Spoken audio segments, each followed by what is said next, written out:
Good afternoon. Watto Insurance. This is Janet speaking. How may I help you? Yes, hello. I would like to make a claim on my car insurance, please.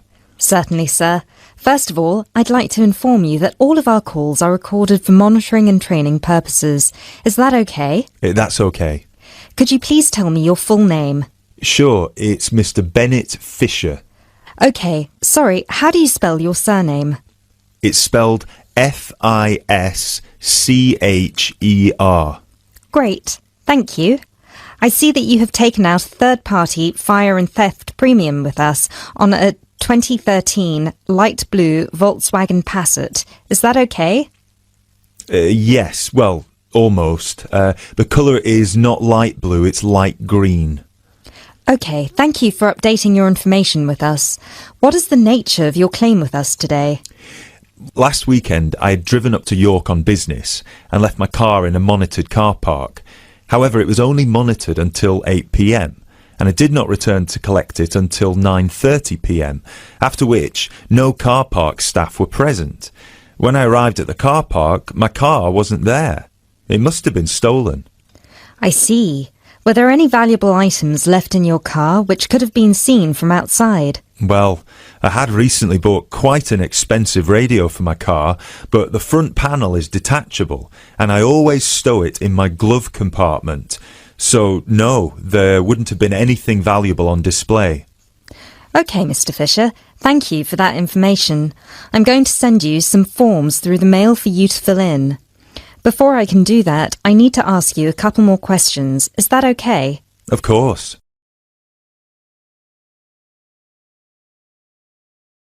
You now have 30 seconds to look at questions 6 to 10.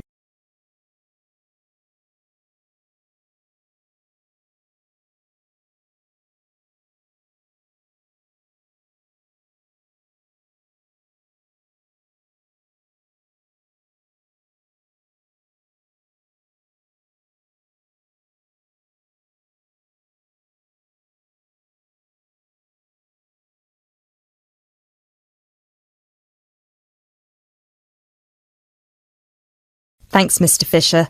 First of all, could you let me know your policy number, please? Of course. I have it right here. It's G34C245. G34C245. Thanks. And the type of claim? Shall we say stolen car? Yes, the car was definitely stolen. I reported it to the police immediately. I actually have the report number here if that's of any use. No, not right now. But keep hold of that as we will need to see a copy of the police report eventually. Which police station did you report the offence at? York Police Station. Was it your first time in York? No, but it was the first time I'd driven there. I usually take the train. Were you aware that the car park was only manned until 8 p.m? No, I was not aware of that. Were there any signs put up on the premises that informed car owners of the risks of leaving their cars after normal operating hours? Yes, but they said the car park was going to be guarded until 10 p.m, at which point the entrance is barred so no cars can come in or out. Was any reason given for that sudden change? The police informed me that the staff on duty that night had left on an urgent call. I believe it was something about a family member being admitted to hospital. Were there any personal items left in your car? Yes, first of all, there was the car radio I mentioned before. Ah, yes, of course. Anything else? Just some CDs and an old jacket. Right. Thank you, Mr. Fisher. I have everything I need for now and will send these forms out to you shortly. When you get them, please fill them out with as much information as you can, and where possible, include copies of any relevant documents to support your claim, such as police reports and registration details. Once you have returned that to us, we can then start to assess whether you will be eligible to receive compensation. Do you have any further questions for me today? No, that's all. Thanks for your help.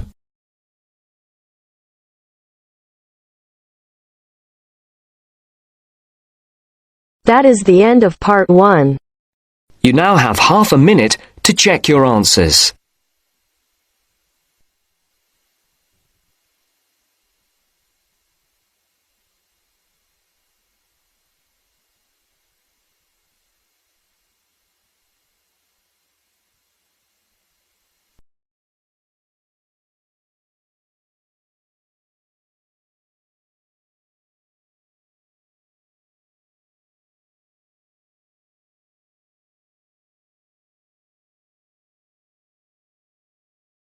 Now turns to part 2. Part 2. You will hear a telephone conversation about a job vacancy. First, you have some time to look at questions 11 to 15.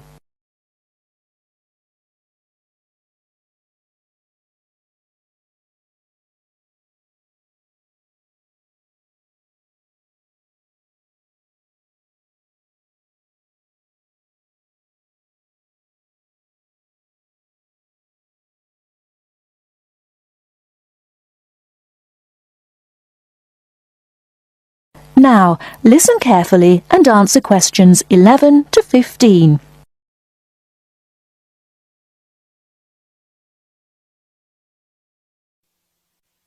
Hello, Top Job Employment Agency. Ellen Sykes speaking. How can I help you? Good morning. My name's Steve Collins and I'm calling about the call centre job advertised in today's paper. For an operative handling credit card inquiries? Yes, that's right. The wages and working conditions are all in the ad, so what I'd like to know now is what the work actually consists of. I should explain that I'm a student looking for a summer job, not long-term employment. That's okay. The people at Intercard say they've always found students to be honest, which of course is essential in this line of work, and they have the basic IT skills needed there. Apparently, there have been a few who didn't find it easy to get there on time in the morning, but in most cases their punctuality is as good as anybody else's. Anyway, about the work. And I know a bit about this because, as it happens, I've worked there myself. Really?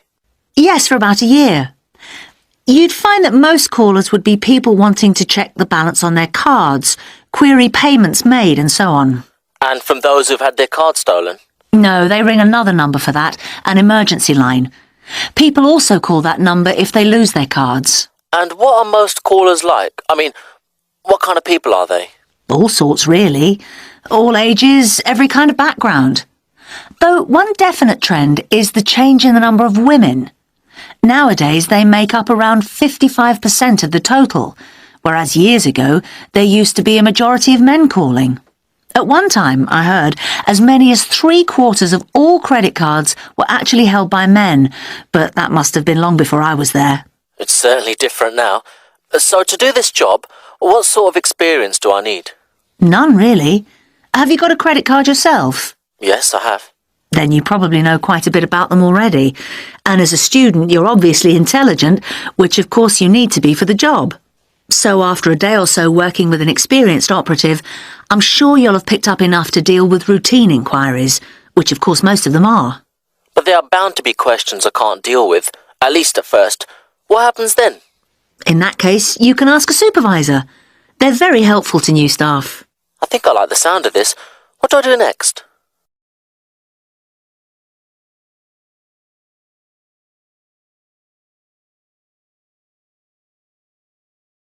Before you hear the rest of the talk, you have some time to look at questions 16 to 20.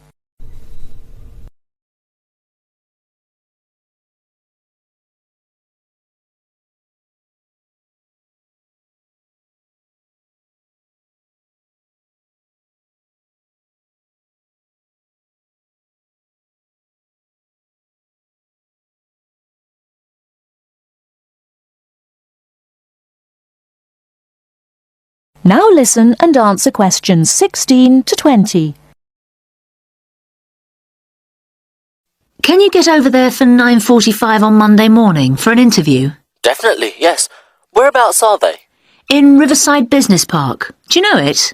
Yes, I've been there once. How do you usually travel? By bus. Right. So you take either the 136 or 137 to the bus station, and when you come out of there, you turn right. Along Orchard Road, that is. The road from the railway station? Yes, that's right. You go past the petrol station next to the car dealers, then carry on down the road.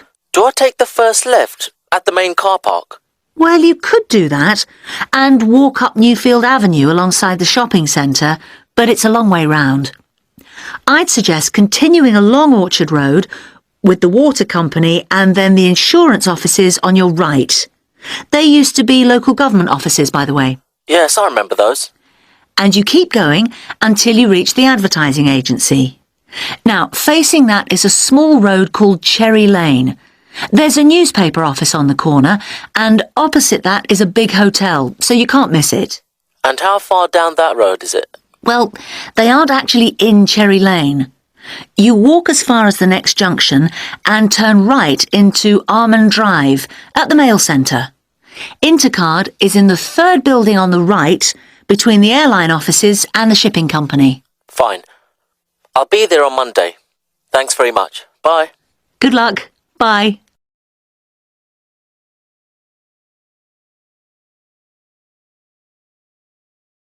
That is the end of part 2.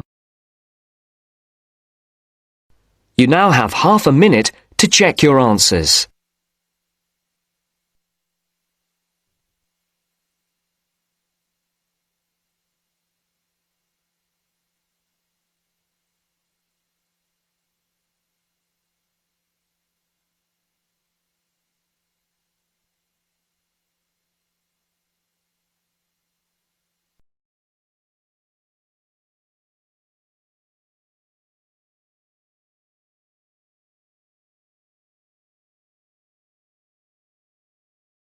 Now turns to part 3.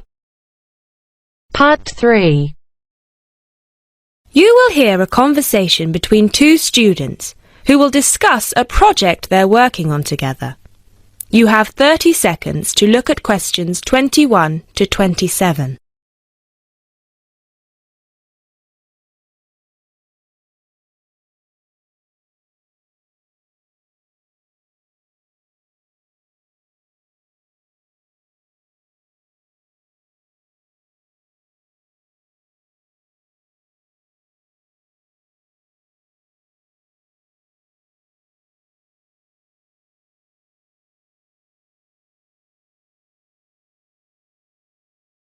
Hey Jess, glad you could make it. We've got a lot to discuss. Hi, Matt. Yes, sorry I'm a bit late. I did bring all my notes with me. Yes, me too. Where shall we start? Well, I think it would be a good idea to clarify our objectives just one more time. Yes, good idea. Okay, here we are. We need to record, photograph, and identify the plant species in 10 1-square-meter plots. Does it say anything about where these plots should be and how they should be laid out? Ah, here it is. It says that all the plots need to be no more than 10 meters apart. And how do we choose them? Ah, this is the fun part. I remember this. Here we are. Make a 1-meter square frame using bamboo sticks available from the department stores. Yes, we've already done that. I know, I'm just reading the whole section. Okay. One person stands roughly in the middle of the chosen area and throws the frame.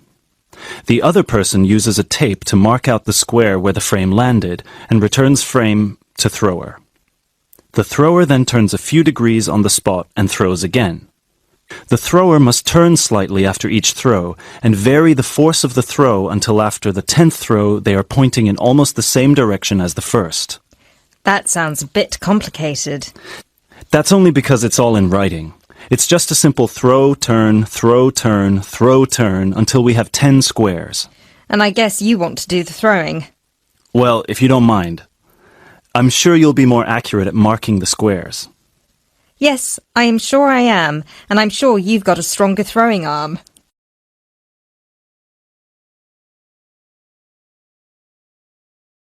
You now have 30 seconds to look at questions 28 to 30.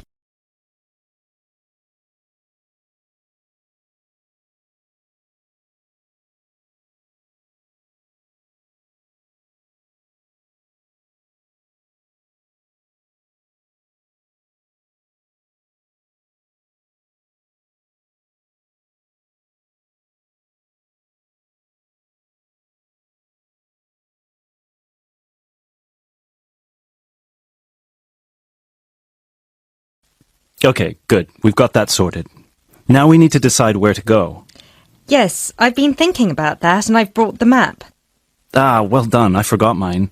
Now, I've identified 3 possible locations, but they've all got some disadvantages. Okay, fire away. Well, The area around this lowland marsh could be interesting. There'll be a lot of interesting water plants here. Looks good, but what's the problem? Mainly that it's already a designated nature reserve, and I think there's already been a lot of research done here. Ah, I see. Well, I'd rather do something that's new and can be useful. I agree. That's why I identified this area further west. See, here, behind the beach. Oh yes, I see. That area there, where it's flat, but quite high. Exactly. If you look a bit further inland, you'll see that there are hills which will protect that area from strong north winds. I see. Excellent. But what's the problem? Just that it may not be very interesting. We know that the geology there is not conducive to a wide variety of plants. I agree. So what's your last idea? Well, I think this one is a bit of a winner, although I did want to show you the other two. Look up here, on the north coast. Where? See this bay? Well, I know that there's been quite a lot of studies done here, but a bit further to the east, behind this headland. No one has ever looked at that. Well, I certainly couldn't see any studies. That is interesting. And the plant life could be a bit different because of the shelter from the wind the headland provides. Exactly. Brilliant, Jessica. That's a great idea. We'll go there. Thanks. Now all we have to decide is when is a good time. Well...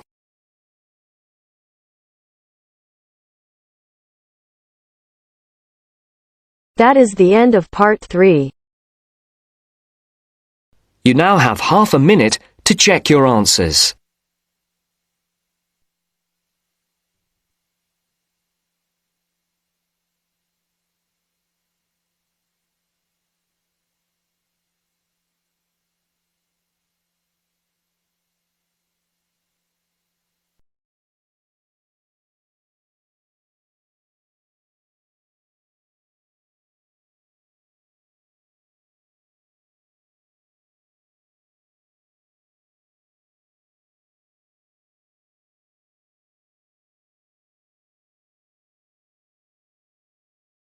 Now turns to part 4. Part 4. You will hear a wildlife expert giving a talk to a group of bird lovers in the UK about a species called the tawny owl. Before you listen, you have some time to look at questions 31 to 40.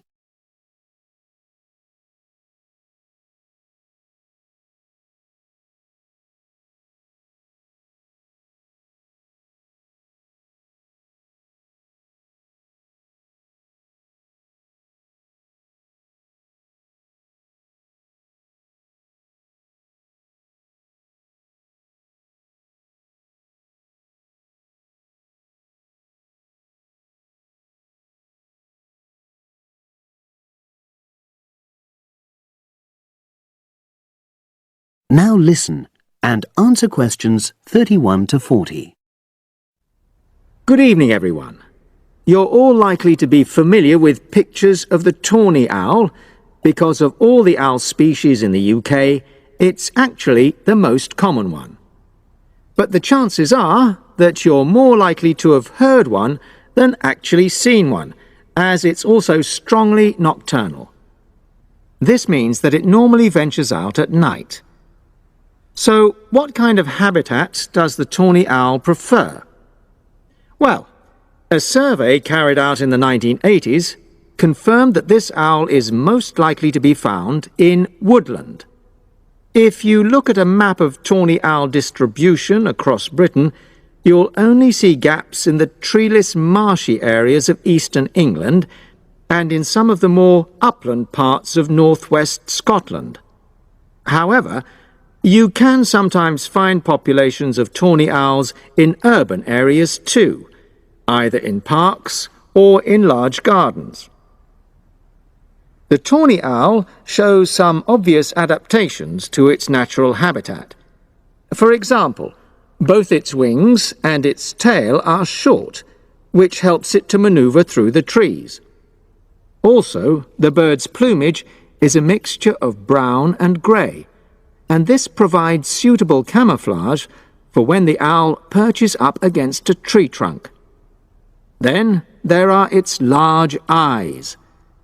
The tawny owl's visual capacities are considerably better than those of humans, and although it can't see in complete darkness, it's sufficiently well equipped to be able to navigate its way around woodland on all but the most overcast nights. Another factor that contributes to the tawny owl's success as a hunter is its excellent memory of the layout of different areas. If you combine this ability with the owl's strongly territorial and sedentary nature, most populations of tawny owl are sit-and-wait predators, you realize that it has a good opportunity to predict where prey might be found. Finally, as well as having large eyes, the owl's sense of hearing is excellent, and this helps it to locate potential prey as it sits on its perch.